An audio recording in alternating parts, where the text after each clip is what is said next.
नमस्कार, मैं हूं गिरीश गेरोला और आप देख रहे हैं मेरू रहबार।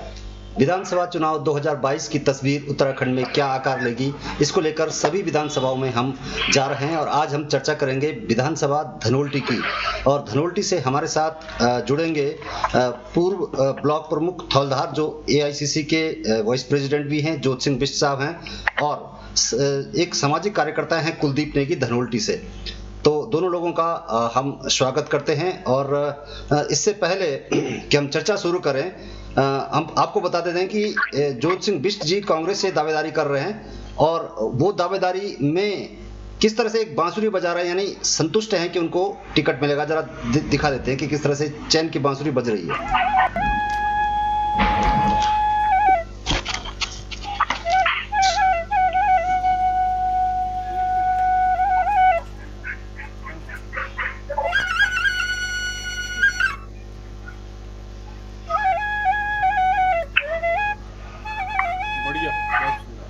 जोर से बोला भगवान नागराजा की।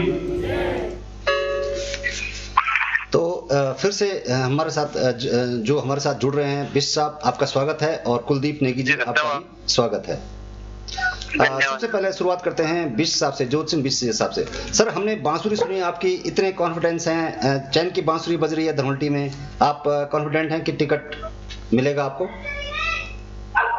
देखिए, मैं चैन की बांसुरी नहीं बजा रहा हूं, बल्कि संगीत हमारी विधा में है जी, और बांसुरी भगवान श्री कृष्ण का सबसे प्रिय वो था जी जी वाद्य यंत्र था जी जी।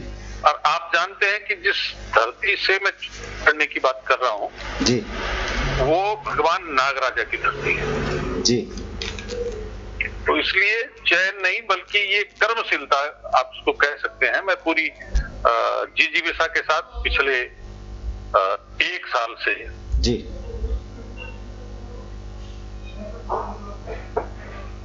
सर, आपकी आवाज नहीं आ रही है बिष्ट साहब। बनाया जी, क्योंकि वो लॉकडाउन में राज्य से बाहर जो दूसरे राज्यों में जहां नौकरी कर रहे थे, तो वहां उनसे संपर्क बना करके और उनको घर लाने से लेके उनको स्वरोजगार से बिल्कुल, ये एक उस पर काम करता रहा। आपने कहा टिकट के लिए कैसे आश्वस्त? बिल्कुल ये मैं 40 साल से जी जी जी। एक मिनट में जो आपको मैं एक दूसरा विजुअल जो हम चला रहे हैं, आप देख रहे हैं सामने कि आप पकोड़े तल रहे हैं, चारों तरफ लोग बैठे हैं पकोड़े तल रहे हैं। कहीं ना कहीं हरीश रावत जी की एक टेक्निक है ये, तो काफी आपको भी पसंद आई, सामने दिख रहे हैं। ये टेक्निक नहीं है जी। मैंने कहा, मैं गांव के किसान का बेटा हूँ जी। मैंने खेती बाड़ी से जुड़ा हुआ हर वो काम, एक पुरुष और महिला जिसको जानती, 2-3 काम ऐसे हैं जी जी जिनको मैं नहीं जानता। जी जी। उसके अलावा चाहे वो पुरुष का काम हो चाहे महिला का काम हो, सारे कामों को मैंने जीवन में एक दौर में, जी, जब मैं विद्यार्थी था और जब मैं रोजगार की तलाश में भी था जी, उस दौर में इन सब कामों के साथ मैं जिया हूँ जी, लगभग 4 या 5 साल जी। तो उसमें पकोड़े तलना, अरसवाड़ी खेंडना, अरसे बनाना, उसके अलावा जो हम उसका सरसों का और ये चुल्लू का पिन्ना होता है जिससे तेल निकाला जाता है, वो हम सब लोगों करना की मैंने दिनचर्या में सीखा। शामिल है और हम लोग पहाड़ी हैं, डेफिनेटली ये हमारी दिनचर्या में शामिल है। ये कहने का एक शुरुआत का तरीका था, इस वजह से हमने कहा। आपसे आगे चर्चा जारी करेंगे, इससे पहले थोड़ा कुलदीप नेगी से जान लेते हैं। कुलदीप नेगी जी, आप सुन पा रहे हैं? कुलदीप जी, आप सुन पा रहे हैं? कुलदीप जी,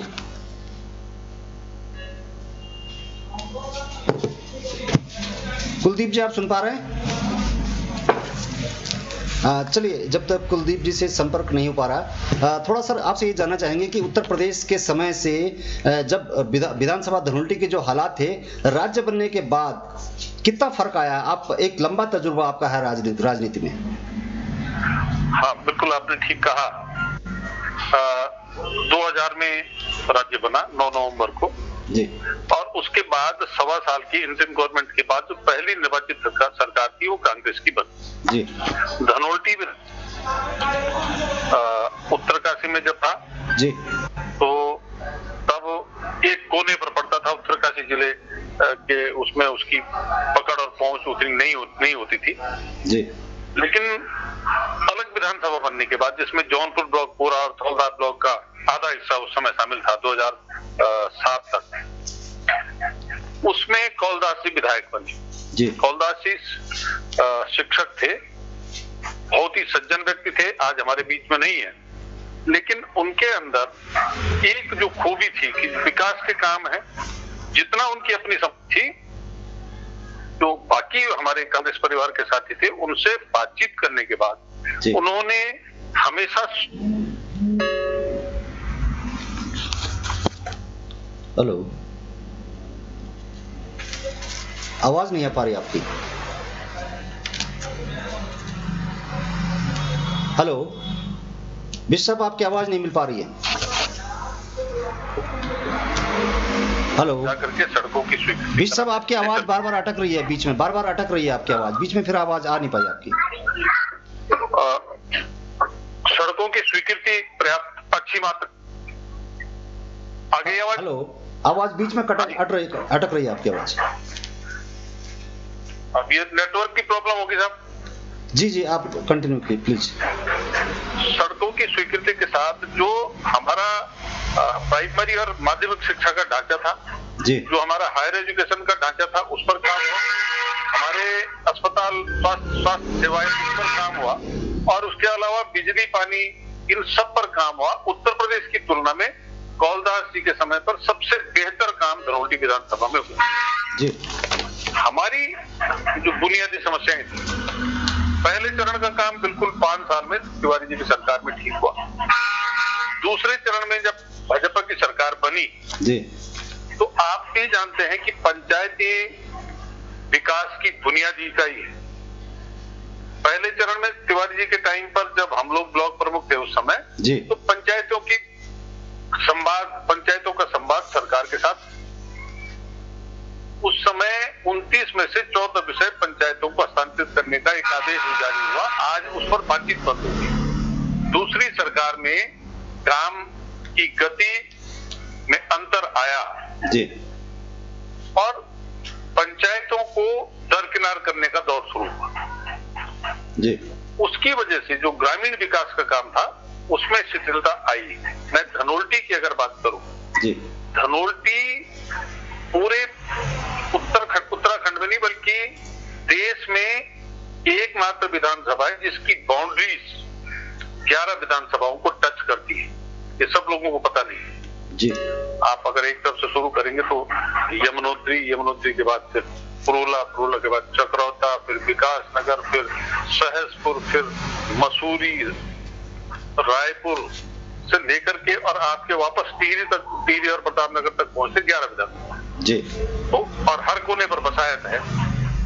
लेकिन उसके साथ इसकी एक खूबी ये है जी कि हम धनौल्टी विधानसभा के लोगों पर उनके सबसे ऊंची चोटी पर मां सुरकंडा, सिद्धपीठ सुरकंडा का मंदिर है, मां सुरकंडा का आशीर्वाद प्राप्त, एक धार्मिक पर्यटन के लिए जी एक बेहतर स्थान है। अगर अब तक कुछ काम हुआ नहीं हुआ। हमारे पास धनौल्टी और केम्प्टी फॉल विश्व प्रसिद्ध पर्यटक स्थल है, उनकी पहचान टिहरी जिले को नहीं मिली, उनको मसूरी और देहरादून से पहचाना जाता है। ये हम लोगों के जो प्रतिनिधि थे उनकी जिम्मेदारी थी कि इन चीजों को ठीक करते। हमारे जैसे चंबा मसूरी रोड ऊपर चोटी पर बन करके निकली हुई है, ऐसी गुंजाइश थी धनौल्टी से मौरियाना होते हुए नागटिब्बा और वहां से जो अगर वहां उतरने लायक रास्ता बनाया जाता, सड़क बनाई जाती, तो यहाँ पर 10,000 से ज्यादा लोगों को पर्यटन के माध्यम से रोजगार से स्वरोजगार से जोड़ा जा सकता था। उस पर काम नहीं हुआ।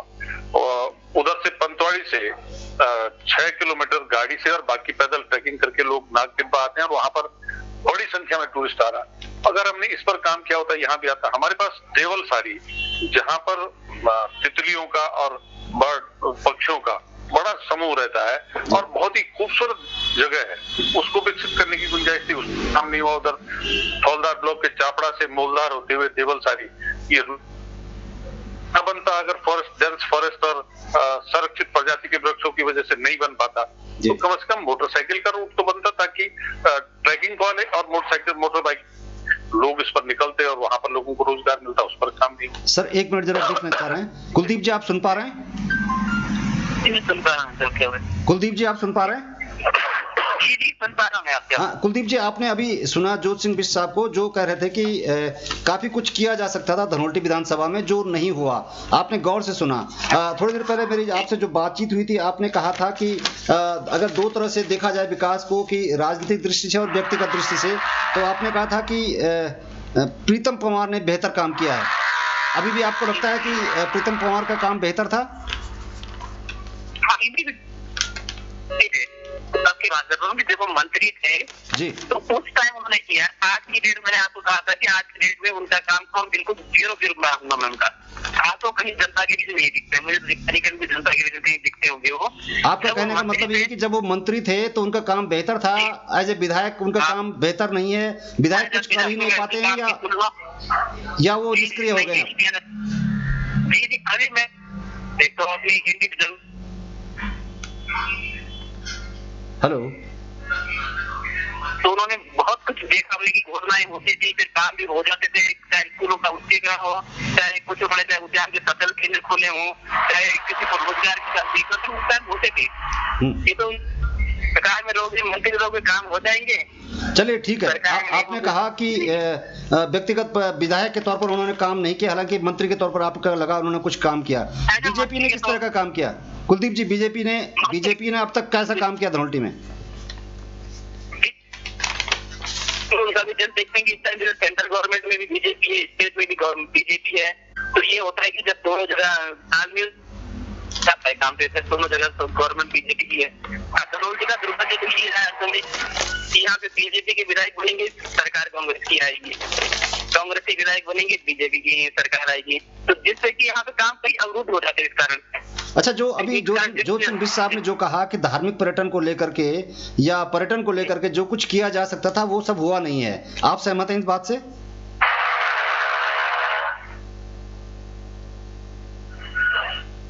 कुलदीप जी? चलो बिष्ट जी, आप कंटिन्यू कीजिएगा प्लीज। हाँ, तो मैं देवलसारी से आगे बढ़ रहा था जी। ब्लॉक में टिहरी डैम का बड़ा एक रिजर्वायर है जी, उस पर भी काम करके पर्यटन से रोजगार जी। दूसरी चीज है कि हमारे पास वो एक ऊंचाई नगदी फसलें लोग पैदा करते हैं। नगदी फसलें जहाँ पैदा हो रही हैं और वहाँ सड़क नहीं है, तो खच्चर से या पीठ पर लाकर जी वो भी हो फलों, उनका आकार खराब होने से लेके उन पर जो चोट पड़ती है उससे जो उसका कॉस्ट घट जाती है, उसको किसान को उसकी मेहनत नहीं मिल पा रही है। तो वहां पर लोगों को कैसे उससे सुविधा दी जाए, या सड़क बना करके दे सकते हैं, या हिमाचल की तर्ज पे ट्रॉली लगा करके उनके उत्पाद को सड़क के नजदीक ला करके उसको सुरक्षित जो है कि मंडी तक पहुंचाया जा सकता है। सर एक मिनट रुकना चाह रहे थे, आपको ये जानना चाह रहे थे, जिस तरह से इन्होंने कहा, जो कुलदीप जी हमारे साथ जुड़े थे, उन्होंने कहा कि उन्होंने कहा कि बतौर मंत्री उन्होंने अच्छा काम किया लेकिन विधायक के तौर पर उनका काम कुछ नहीं किया। आपको लगता है कि केवल विधायक बनना पर्याप्त नहीं है, मंत्री बनना ही जरूरी है, तभी क्षेत्र का विकास होता है? गिरीश भाई, मैं एक चीज कहना चाह रहा हूँ जी। मैं किसी व्यक्ति के काम पर सीधे टिप्पणी नहीं करूंगा, लेकिन एक जो सामान्य सी बात है, जब हम चुनाव लड़ते हैं उस समय, चुनाव लड़ते समय क्या हम जनता के सामने ये शर्त रखते हैं कि मैं विधायक का चुनाव मंत्री बनने के लिए लड़ रहा हूँ और तब काम जब मेरी सरकार होगी, या ये कहते हैं कि मुझे विधायक बनाओ, मैं आपका काम करूंगा? बिल्कुल बिल्कुल। हम तो उस समय यही कहते हैं कि मुझे अगर जिताओगे मैं काम करूंगा।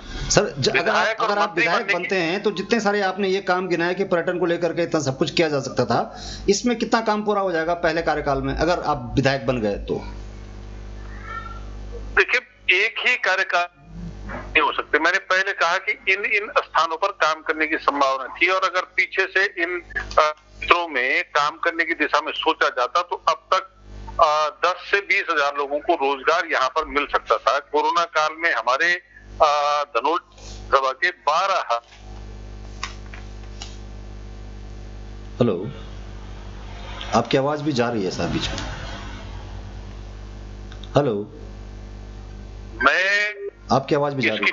मजबूत मैं इस बुनियाद रखने का काम करूंगा, और मुझे 5 साल अगर मिलते हैं जी तो 5000 लोगों को स्वरोजगार से जोड़ दूंगा। ये मैंने अपना लक्ष्य निर्धारित कर रखा है। 5 साल में और 5000 लोग। निश्चित रूप से यहाँ पर इतनी संभावना है कि 5 साल में, मैं तो और बता रहा हूँ आपको कि हमारी 3 विधानसभा, मसूरी, रायपुर और धनोल्टी, जी ये देहरादून और मसूरी से जुड़ी हुई। जी यहाँ पर 2 लाख से ज्यादा बच्चे पढ़ते हैं उन स्कूलों में जिन स्कूलों में बड़ी फीस, मोटी रकम फीस के रूप में ली जाती है, और इन स्कूलों के बच्चे जी। साल भर में 7 दिन से कहीं कहीं 15 दिन टूर पर जाते हैं। जी अगर हम यहाँ पर ट्रैकिंग रूट डेवलप कर दें जी तो ये बच्चे बाहर जाने के, और अगर हम बेहतर सुविधाओं का लुत्फ देने का काम करें तो इन बच्चों को यहीं पर करके इन पहाड़ों के साथ, तो पहाड़ों की वो है के साथ साथ स्थानीय बच्चों, नौजवानों को रोजगार दिया जा सकता है। जी हमारे पास एक बड़ा श्रम शक्ति है, बड़ी मैन पावर है, जो होटल में काम करते हैं देश के दूसरे राज्यों में जाकर के। अगर हम उनको यहाँ पर बेहतर कुछ ट्रेनिंग दे, 3 से 6 महीने की, सरकार अपने खर्चे पर ट्रेनिंग दे, उनको साफ सफाई से लेके उनके बोलचाल का सलीका सुधारने का काम करने से लेकर के उनको खान पान की जो लोगों की आदतें हैं उसको करके, तो फिर उनको यहाँ यही स्वरोजगार से जोड़ा जा सकता है। दूसरा सेक्टर, एक सेक्टर मैं आपको और बताना चाहता हूँ जिस पर काम करने की जरूरत है। आजकल हम देखते हैं कि गढ़वाली गीतों के एल्बम, उसके वीडियो निकलते हैं और उसमें बच्चे जो है उन गायकों के साथ या जो वीडियोग्राफर है उनके साथ, यंत्र वाले उनके साथ ढोल नगाड़ा बजाने का काम करते हैं, मस्क बजाने का काम करते हैं। राजस्थान की तर्ज पर मैंने जयपुर में देखा कि वो टूरिस्ट को जो उनका स्थानीय संगीत है, स्थानीय वाद्य यंत्र है, गीत संगीत, उसके साथ तो उनको एंटरटेन करते हैं। काम को भी यहाँ पर शुरू करके उनको रेगुलर रोजगार दिया जा सकता है। तो बहुत सारे सेक्टर है। ये असल बात, अगर आय के साधन बढ़ेंगे तो अकल अपने आप आ जाती, बच्चों की पढ़ाई लिखाई, स्वास्थ्य से लेकर के बाकी सुविधाओं को जुटाने में हो जाता है साधन। एक बड़ी दिक्कत यह है उत्तराखंड की राजनीति में कि यहाँ पंचायत प्रतिनिधि चुनकर आए या विधायक चुनकर आए, सबका ध्यान सड़क, खड़ंजा, गली निर्माण में ही होता है। सब एक ही तरह के काम को प्राथमिकता देते हैं। तो ये जो स्वरूप बिगड़ा है राजनीति का, वो मतदाताओं से बिगड़ा है या राजनेताओं ने बिगाड़ा है? मतलब ढोल गलत बज रहा है या ताल गलत बज रही, जिस तरह से कहा जाता है कि जिस तरह ढोल बजेगा उस तरह से नृत्य होगा, तो नृत्य गलत हो रहा है या ढोल गलत बज रहा है? देखिए, दोनों चीजें मुझे गलत दिखाई दे रही हैं। जी, मैं जब प्रमुख बना था जी, मेरे पास पहली वार्षिक कार्य योजना बनाई, तो जिन लोगों ने मुझे वोट, मेरे पास जो पहले प्रस्ताव लाए वो थे संपर्क। जी, आपकी आवाज भी अटक रही है बीच बीच में। हेलो हेलो, विश साहब, आपको आवाज आ रही है? हेलो,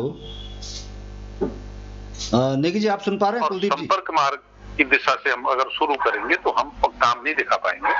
और मेरी तकरीबन 3 मीटिंग के बाद मैं अपने उन साथियों को, मैं उनका धन्यवादी हूँ, सहमत करा सका कि हम 5 साल में कच्चे काम नहीं करेंगे, पक्के काम करेंगे। तो खड़िंजे से हमने शुरू करके फिर हमने बेसिक स्कूल, जुंदा स्कूल की बिल्डिंगों की मरम्मत, जो बिल्डिंगें अधूरी थी उनको पूरा करने से लेकर के वहां पर ऐसे काम करने की कोशिश की जो दिखाई दे लोगों को, और जो मैं इसलिए इस बात को कह रहा हूं कि जो पार्टी के कार्यकर्ता है, जो विधायक को चुनने के लिए जिताने में महत्वपूर्ण भूमिका निभाते हैं, उनसे लेकर के और जो विधायक चुने जाते हैं, दोनों पक्ष को इस बात पर मन बनाना पड़ेगा, धारणा बनानी पड़ेगी कि हम खड़िंजे और संपर्क मार्ग से बाहर निकले, कुछ नया सोचें। जब तक दोनों पक्ष इस पर सहमत नहीं होंगे तब तक हम खड़िंजे में उलझे रहेंगे, 70 साल से उलझे हुए, आगे भी उलझे रहेंगे। कुलदीप जी, आप सुन पा रहे हैं? कुलदीप जी, कुलदीप जी, आप तक आवाज आ रही है? कुलदीप जी, आप सुन पा रहे हैं? देखिए बिश साहब, ये जो कह सकते हैं कि धनोल्टी में ये कुलदीप जी जुड़े हुए हमारे साथ, लेकिन धनोल्टी में तो सिग्नल नहीं है, लेकिन आप देहरादून में हैं, देहरादून में भी नेट की तो बात दूर, जो टेलीफोन का सिग्नल है उसमें भी प्रॉब्लम हो रही है। नहीं दिक्कत है जी। नेटवर्क की हालत ये है। जी जी। मैं धनोल्टी सभा के तकरीबन 25-26 गांव को जानता हूं और जहां नेटवर्क जीरो है जी। और उनमें से एक गांव वो भी है जो सत्ताधारी पार्टी के नेताओं का गांव है जी। तो जब और सड़क पर गांव है, ऐसे में पढ़ाई कैसे हुई होगी कोरोना काल में, ऑनलाइन कैसे हुई होगी? मैं वही आ रहा था उस पर, आपने सवाल कर दिया, अच्छी बात है। जी जी। कोरोना हुआ जी। वो गरीब मार हुई और उस गरीब मार में जो ग्रामीण क्षेत्र है जहां आय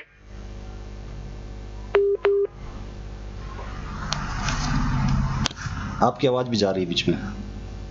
हेलो हेलो। पढ़ाई होगी तो पहली बात, हेलो हाँ आपकी आवाज भी जा रही है, हाँ बोलिए बोलिए। वो फोन कहां से आए?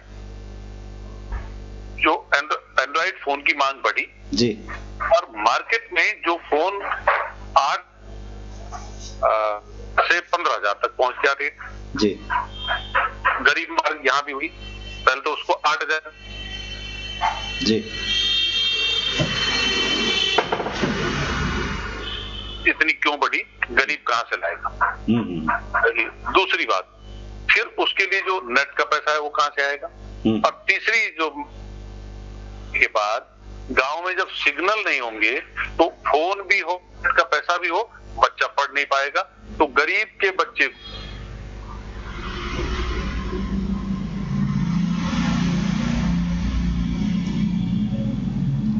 हेलो हेलो जी साहब, आवाज आ रही है? हेलो बिश साहब, आवाज आ रही है? कुलदीप जी आपको आवाज आ रही है? दोनों लोगों से बात नहीं हो पा रही है, नेटवर्क की काफी प्रॉब्लम है। देहरादून में बिश साहब जुड़े हुए हैं। कट गए क्या? कट गया? देखिए ना, कट गया क्या लाइन?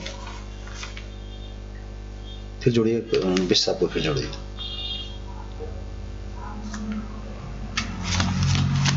बिश जी से एक बार फिर संपर्क करने की कोशिश करते हैं, क्योंकि तकनीकी रूप से दिक्कत है। इंटरनेट की तो प्रॉब्लम थी ही, लेकिन देहरादून में भी फोन कनेक्शन में भी दिक्कत हो रही है। एक बार फिर से बिश साहब हमारे साथ जुड़ गए हैं।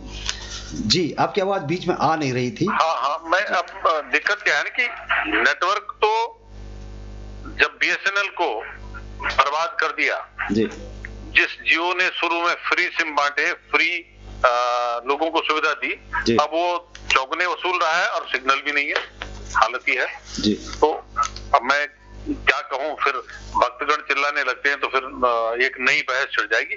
मैं जो कह रहा था कि बच्चों की शिक्षा से लेके स्वास्थ्य के नाम पर आज ये आया है कि 12,000 गांव को जोड़ा जाएगा नेट से। ये प्रोजेक्ट 2.0 नहीं कहा, तो ये भी गया था कि 2 करोड़ लोगों को नौकरी देंगे। जी जी। कहा ये भी गया था कि आपके खाते में 15 लाख आएगा। कहा ये भी गया था कि मुख्यमंत्री स्वरोजगार योजना से जो प्रवासी बेरोजगार हैं उनको रोजगार देंगे, जी जी। किसानों की आय दोगुनी करेंगे। हुआ क्या? कुछ भी नहीं हुआ ना। जी जी। तो ये चुनावी जुमले हैं। भारतीय जनता पार्टी स्लोगन गढ़ने में माहिर है और उसका समय पर उपयोग करने में माहिर है, और लोग उनके जाल में, उनके झांसे में फंस जाते हैं और इसीलिए उनको वोट देकर के बाद में पछताते हैं।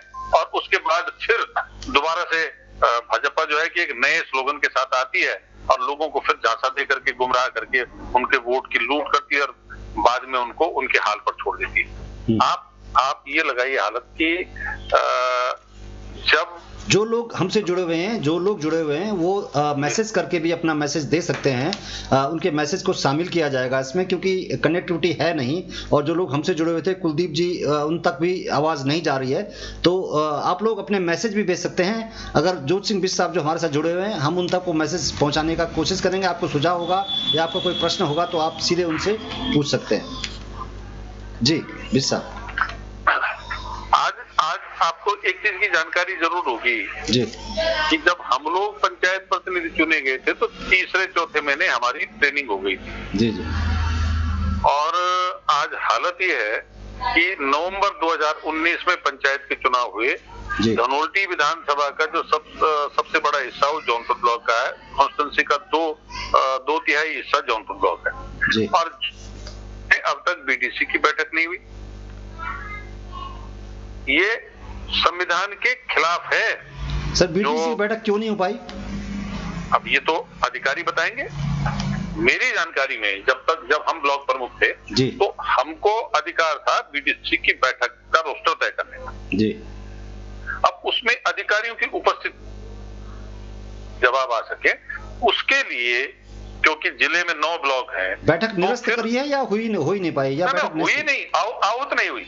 जी सवाल एक आहूत नहीं हुई। कोरोना के बहाने बिहार में चुनाव हो गए, असम में, और क्या नाम है की तैयारी है, और यहाँ बीडीसी की बैठक नहीं हो रही। दूसरी बड़ी बात आपको बताऊं, टिहरी में क्या पूरे प्रदेश में डीपीसी जिला नियोजन समिति के चुनाव नहीं हो रहे हैं। ये हाल कर दिया पंचायत का। पंचायत प्रतिनिधियों का प्रशिक्षण नहीं हो रहा है। लेकिन ओम बिरला जी जो हमारे लोकसभा के अध्यक्ष हैं वो देहरादून में आते हैं। वो इस राज्य के पंचायत प्रतिनिधियों को लोकसभा की कार्रवाई कैसे चलती है इस बात का प्रशिक्षण दे रहे हैं। भाई, एक व्यक्ति जिस सदन के लिए चुना गया है उस सदन को कैसे चलना है, उस पद का काम कैसे होना है, सर, इसका एक सवाल देवेंद्र बेलवाल जी पूछ रहे हैं कि 65 साल करीब कांग्रेस पार्टी ने राज किया है देश पहले तो देवेंद्र बेलवाल जी को ये बोलिए कि कांग्रेस पार्टी 48 साल सत्ता में रही, 65 साल नहीं रही। ये मैसेज का 65 साल मैं बता रहा हूँ, मैं जवाब दे रहा हूँ जी कि ये सब जो है ना, ये फितूरपंथी, इसको छोड़िए। आप अटल बिहारी वाजपेयी जी का कार्यकाल भी साथ जोड़ दे रहे हैं, देवगौड़ा जी का, चंद्रशेखर जी का, गुजराल साहब का, उन सब का कांग्रेस के साथ जोड़ करके सारा दोष कांग्रेस के सिर मढ़ो। आज कांग्रेस सत्ता में नहीं है। जी सवाल सत्ता से बनता है, विपक्ष से नहीं। बिल्कुल, सवाल सत्ता से ही पूछा, ठीक है ना। कांग्रेस अगर हारी है तो जनता ने उसको किनारे फेंक दिया है ना। कांग्रेस को जनता ने मैंडेट नहीं दिया जी। इस समय जिनको मैंडेट दिया, सवाल उनसे करिए ना, उनसे क्यों नहीं सवाल पूछ रहे हैं? बिल्कुल सवाल सत्ता से सवाल पूछो तो फिर देशद्रोही वो फिर गाली देने लगते हैं। और जैसे देवेंद्र बेलवाल जी सवाल पूछ रहे हैं तो वो जरा ये बताएं ना कि इस सरकार ने 4 साल में इस राज्य के अंदर कितनी नौकरियों पर लोगों को स्थान दिया जी।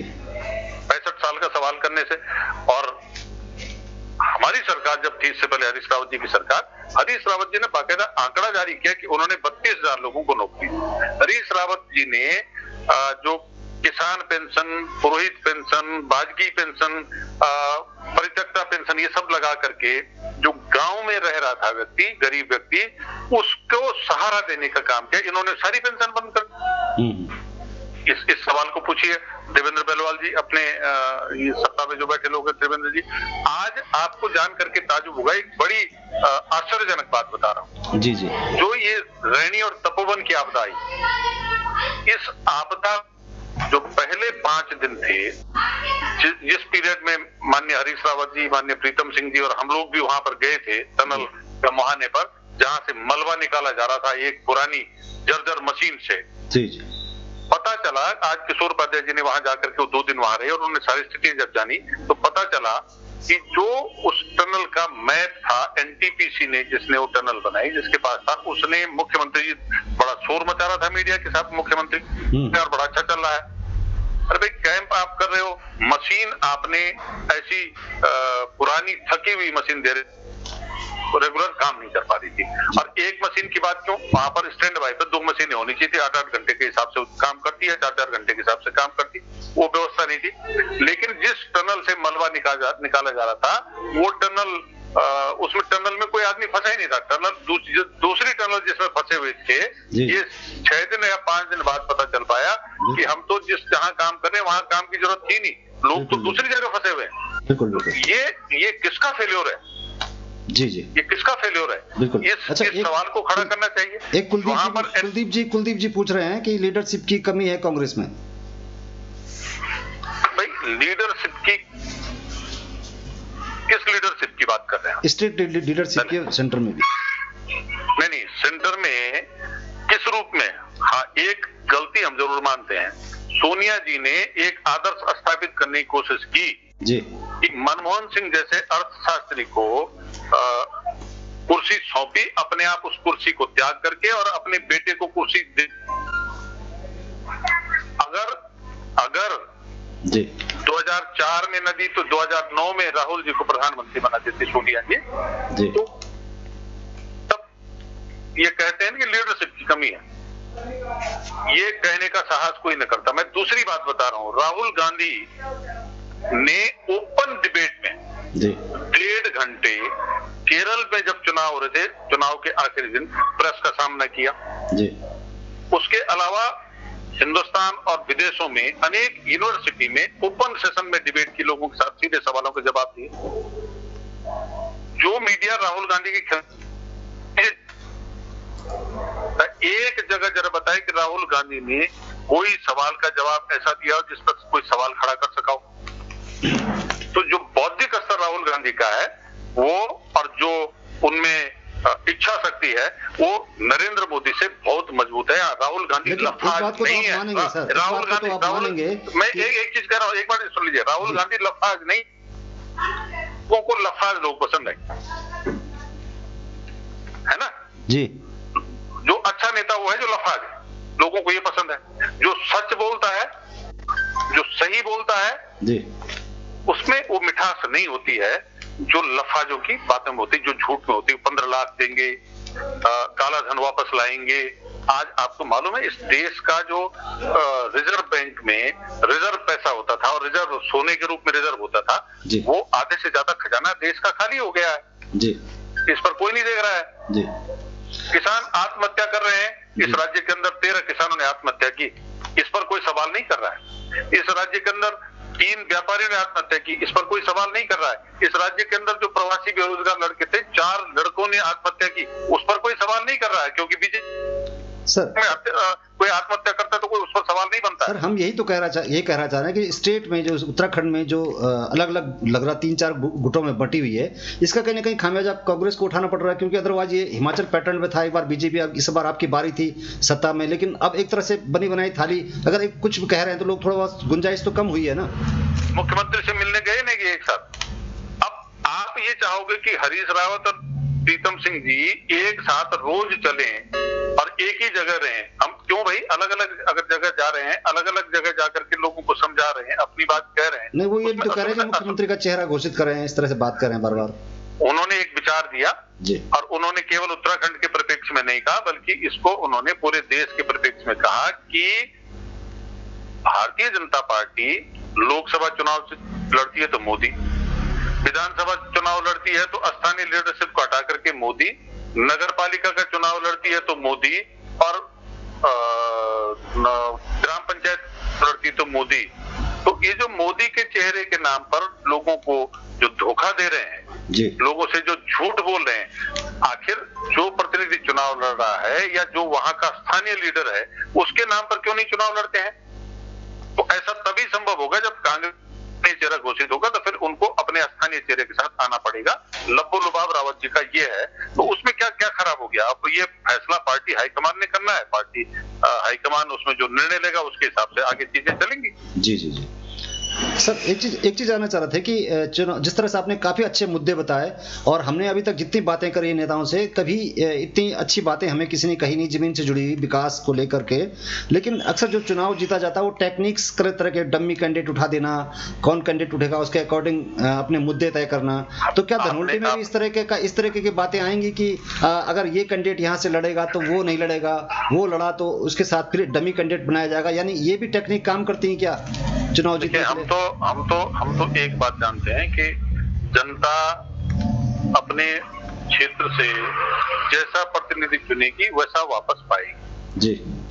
जनता अगर भ्रम में फंस करके फिर गलत आदमी को चुनेगी तो फिर 5 साल नहीं 10 साल पीछे विकास का पहिया वापस आगे बढ़ने के बजाय पीछे की तरफ धकेलेगी। हमारा तो जनता से आग्रह है, क्षेत्र भ्रमण में मैं कुछ जगह गया, मैंने उनको ये कहा कि भाई मैं जो कह रहा हूँ अपने बारे में जी मेरी बातों की पुष्टि करो। मैं थौलदार का रहने वाला हूँ, फलाने गांव का हूँ, इतने साल प्रमुख रहा, इतने साल जिला पंचायत मेंबर रहा, इतने साल पार्टी में इस पद पर रहा, और मेरी इस बात के साथ मैं आपसे अगर ये कह रहा हूँ कि मुझे इस बार मौका दो, तो मैं साथ में ये भी कह रहा हूँ कि